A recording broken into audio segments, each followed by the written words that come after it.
നമസ്കാരം. കടന്നു കുറ്റിക്കാട് ദേവീക്ഷേത്രത്തിലെ അമ്മയുടെ തിരുനാൾ ദിവസമാണിന്ന്. മീനമാസത്തിലെ അശ്വതി നാള്. അശ്വതി നാളെന്ന് പറയുമ്പോൾ അതിന്റെ പ്രത്യേകത Perfect shot. Look, he's my brother. He's a VFX director. Oh, nice.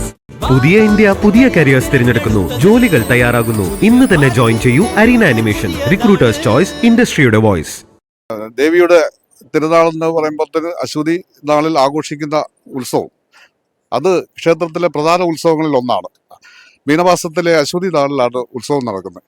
ഇന്നത്തെ പ്രത്യേകത, രാവിലെ പള്ളിവിളക്കിന് ശേഷം കലശം, നവകലശ പൂജകൾ, അതിനുശേഷം പൊങ്കാല, സ്ത്രീകളുടെ ഉത്സവമായിട്ട് ആഘോഷിക്കുന്ന പൊങ്കാല മഹോത്സവമാണ് ഇപ്പോൾ നമ്മുടെ ക്ഷേത്രാങ്കണത്തിൽ നടന്നുകൊണ്ടിരിക്കുന്നത്.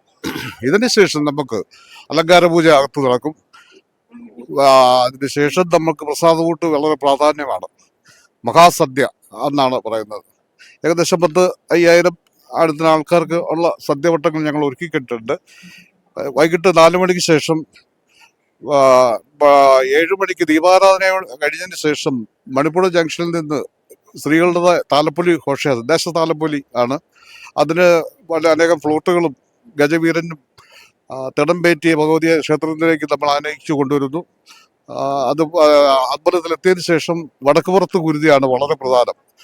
മീനമാസത്തിലെ ഈ മഹാഗുരുതിയിൽ പങ്കുകൊള്ളുക എന്ന് പറയുന്നത് വളരെയധികം ദർശന പ്രാധാന്യവും ഭക്തിയുടെ ഒരു പുതിയ ലഹരിയിലേക്ക് നീങ്ങുന്ന, അവർക്ക് എല്ലാവിധ സർവ്വ ഐശ്വര്യങ്ങളും അഭിഷ്ടകാര്യങ്ങൾ ഒക്കെ തന്നെ സാധിക്കാൻ വടക്കുപുറത്ത് 12 പാത്രത്തിൽ നടക്കുന്ന ഗുരുതിയാണ്.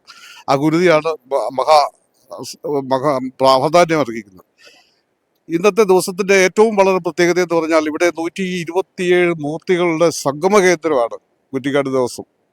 അതായത് വള്ളിയാങ്കാവിലമ്മ ഉത്സവ നാളുകൾക്ക് മുമ്പ്, ഉത്സവ നാളിൽ എത്തുന്നതിന്റെ ഭാഗമായിട്ട് ഇന്ന് വള്ളിയാങ്കാവിലമ്മയുടെ വള്ളിയാങ്കാവിലമ്മയുടെ സാന്നിധ്യം വളരെ പ്രാധാന്യമാണ്. അതോടൊപ്പം തന്നെ ഈ ഉപമൂർത്തികളും അവർക്കെല്ലാവർക്കും വെള്ളംകുടി പൂജ കൊടുക്കും. വെള്ളംകുടി പൂജയും ശേഷമാണ് ഗുരുതി നടത്തുന്നത്. ആ ഗുരുതിയാണ് വളരെ പ്രധാനം. ഇന്ന് രാത്രി 12 മണിക്ക് മുന്നേ ആയിട്ട് നടക്കുന്ന മഹാഗുരുതിയിൽ വളരെയധികം ആൾക്കാർ പങ്കുകൊള്ളുന്നുണ്ട്. എല്ലാവർക്കും നന്മ കിട്ടുമെന്ന് പ്രാർത്ഥിക്കുന്നു. നന്ദി, നമസ്കാരം.